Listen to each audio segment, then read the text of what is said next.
¿Has escuchado a alguna persona rechinar sus dientes mientras se encuentra dormido?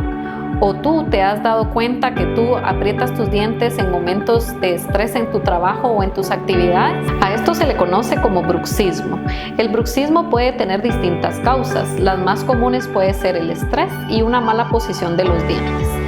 El bruxismo puede afectar tanto a niños como a adultos. Si tú conoces a alguien así, te tengo la solución. Para esto se utiliza una férula dental. La férula dental cumple dos funciones. Nos ayuda a relajar nuestros músculos y a la vez protege las superficies de nuestros dientes, evitando de esta manera un desgaste en ellos. Y si tú quieres la solución, visítanos. Será un gusto atenderte.